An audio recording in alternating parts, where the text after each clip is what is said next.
Welcome to today's video. Merry Christmas if you celebrate it, Happy Holidays if you celebrate something else. Today we are going to talk about 4 ways that you can make small talk with anyone and make it effortless and fun so that the person almost instantly likes you.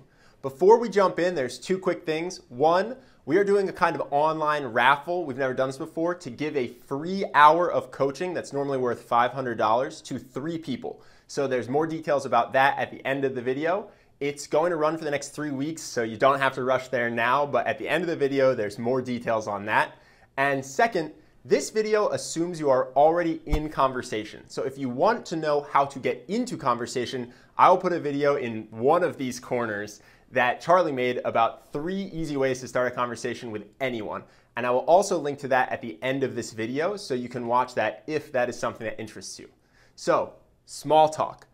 What is the point of small talk? Why do we do it? I think that's the first important thing to cover before we talk about how to do it. And the answer is complicated, but in my opinion, it kind of boils down to 3 things, which is you want to learn about someone new or learn something new about someone that you know. You want to see if you connect. You want to see if there's a relationship worth pursuing there, if you guys get along and you want a friendship or to be dating or a mentorship, whatever it might be. And 3, you want to have fun and you want it to be fun for them. You want it to be an enjoyable experience. So with that said, here are 4 ways that you can make small talk so that it's not a boring interview-esque vibe or a bunch of awkward silences and forced conversation. The first thing is a compliment plus cold read. And I actually didn't invent this. Someone, I think a natural, just did this to me when I was at an event one time, and it really made an impression on me. So I was in a group of maybe 4 or 5 people. We're all getting to know each other for the first time, and I made a couple jokes and I had people laughing. And this woman asked me if I was a comedian. She said, "Oh my God, you're so funny. Are you a comedian?" So that's a compliment. And then a cold read, which is just a guess at something about them, where they're from, what they do, a hobby, whatever it was. But I will tell you, I instantly really liked that woman. She made me feel so good about myself. And I did start talking about what I actually do. But the impact it had on me versus if she had just said, "Oh, by the way, what's your job?" was so much stronger. So this can be anything from, "Wow, you're really extroverted. I bet you're great at sales." Or, "Wow, you have incredible fashion. I bet you're a stylist." And if you're right, great, bonus points. They'll laugh and wonder how you knew it. But if you're wrong, there's no knock. There's no talent involved. You don't have to get this right. You're just giving a compliment, giving a guess, and then they will tell you whatever it is, what they do or where they're from. It sets a fun vibe, it gets rid of that interview vibe, and they will really appreciate the compliment, which will make them much more likely to engage in the conversation fully. The second thing, sticking with the cold theme, is something I consider creating an avalanche of words, and specifically creating an avalanche of words with a good question. So the goal here is, instead of getting those one-word answers where someone really doesn't engage you in conversation, the goal is to ask them something that gets them talking and talking and talking, almost word vomiting, because they're so excited about what you ask them. There's 2 ways you can do this, and if you combine them, it's even more powerful. First is try to avoid questions that have one-word answers. So, how long have you lived in Los Angeles? Right? It's a pretty boring small talk question that I get asked a lot because I live here now. And yes, there's a charismatic way to answer it with your whole backstory, but most people, if they're not great conversationalists, are just going to say, "Oh, 6 months, 5 years, whatever the answer is."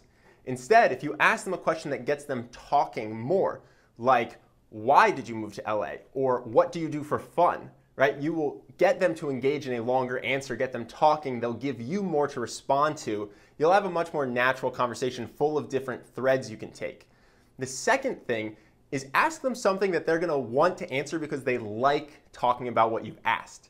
So a lot of people ask about work. They'll just say, "Hey, how's work going?" It's a terrible question in my opinion because 1, you can just say good, bad, whatever.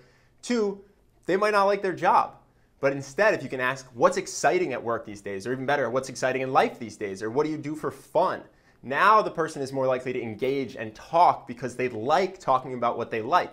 They're thinking about what they like, associating it with you, creating that positive vibe between you guys, and now you have an opportunity to connect on something they care about. The third thing you can do is make a guessing game of it. I really like to do this. Don't do this all the time for every question, but if you find yourself asking a question that seems kind of boring and you catch it, so you say, "Where are you from?" then immediately turn it into a guessing game. Just go, "Where are you from? Wait, give me 2 hints. Let me see if I can guess."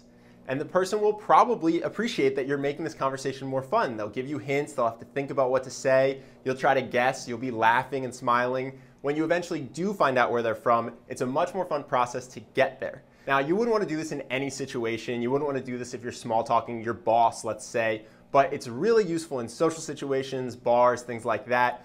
And honestly, anytime it feels appropriate, it is fun. It is much more fun than just asking a series of, where are you from? What do you do? How old are you? That most small talk devolves into until you're talking about traffic or the weather because you just don't know what else to say, right? So I like to mix and match with those three things a lot, with the guessing game and questions that get them talking and the compliments and the cold reads. The fourth thing I like, because you're not going to talk about them necessarily, but you're going to elicit their advice or their opinion and show that you value what they think.